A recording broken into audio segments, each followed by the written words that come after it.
मनोज, मैंने कई बार देखा है, हमें देखते ही तुम कुछ छुपा लेते हो। नहीं नहीं सर, मैं तो कुछ नहीं छुपाता। झूठ बोलने की कोई जरूरत नहीं है, मैंने भी तुम्हें कई बार देखा है, मुझे भी देखकर तुम कुछ ना कुछ छुपा लेते हो। नहीं नहीं मैडम, मैं कुछ नहीं छुपाता हूँ। झूठ बोलने की भी हद होती है, तुम्हारी शक्ल से ही लग रहा है कि तुम कुछ ना कुछ झूठ बोल रहे हो और कुछ पीछे छुपा रहे हो। राजीव, ये जो ड्राइवर लोग होते हैं ना, ये ना उल्टी सीधी लतों में लग जाते हैं, ये नशे वगैरह करते हैं। मनोज, कहीं तुम भी तो नशा करने नहीं लग गए हो? हाँ डॉली, अब ये नशा करके गाड़ी चलाएगा तो हमारी तो जान को खतरा हो जाएगा। मनोज, सच सच बताओ, तुम कौन सा नशा करने लगे हो? नहीं नहीं सर, मैं कोई नशा नहीं करता हूँ। अरे तुम नशा नहीं करते तो हमें देखकर एकदम से अपने पीछे कुछ ना कुछ छुपा लेते हो, और तुमने अभी भी छुपा रखा है। हमें दिखाओ क्या छुपा रखा है। सर, आप जैसा सोच रहे हैं ऐसा कुछ नहीं है। मैंने देखिए ये छुपा रखा है। अरे ये तो सेकंड क्लास की हिंदी की बुक है। मनोज, तुम इस हिंदी बुक का करते क्या हो? सर, मैं ये बुक पढ़ता हूँ। क्या मनोज, तुम इस बुक को पढ़ते हो? मेरे ख्याल से तो तुमने अपने गांव से 8वीं पास की हुई है, फिर आपको ये दूसरी क्लास की किताब पढ़ने की क्या जरूरत पड़ गई? वो क्या है ना मैडम, ये बुक ना मैं अपने लिए नहीं पढ़ता हूँ, मैं अपने बेटे को पढ़ाने के लिए पढ़ता हूँ। क्या मनोज, अपने बेटे को पढ़ाने के लिए?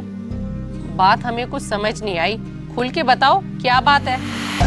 मैडम, अब मैं आपको क्या बताऊँ, मुझे बचपन से पढ़ने का बहुत शौक था, लेकिन जब मैं 14 साल का था तब मेरे पिताजी की सड़क दुर्घटना में मौत हो गई थी। हम पे तो दुखों का पहाड़ टूट गया था। मैडम, घर में कमाने वाले मेरे पिताजी ही थे और हम 4 बहन भाइयों को वही पालते थे, लेकिन उनके जाने के बाद सब रिश्तेदार और जान पहचान वाले लोगों ने हमसे मुंह ही मोड़ लिया। इसलिए मैडम, मुझे छोटी उम्र में ही पढ़ाई छोड़कर अपने घर वालों को पालने के लिए काम करना पड़ा। सर, मैं पढ़ने में बहुत अच्छा था, इसलिए मेरे पिताजी चाहते थे कि मैं पढ़ लिख कर एक अच्छी नौकरी करूं। और सर, मेरा भी सपना था कि मैं पढ़ लिख कर टीचर बनूं, लेकिन सर भाग्य को कुछ और ही मंजूर था।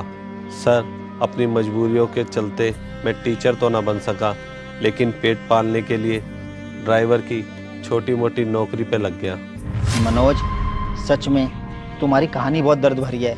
सर, मेरा बेटा 2nd क्लास में है और ये उसी की बुक है।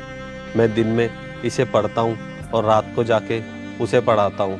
सर, मैं इसलिए ये ऐसा करता हूँ ताकि जो मेरा सपना पूरा नहीं हुआ है टीचर बनने का, वो मेरा बेटा बड़ा होकर पूरा कर सके।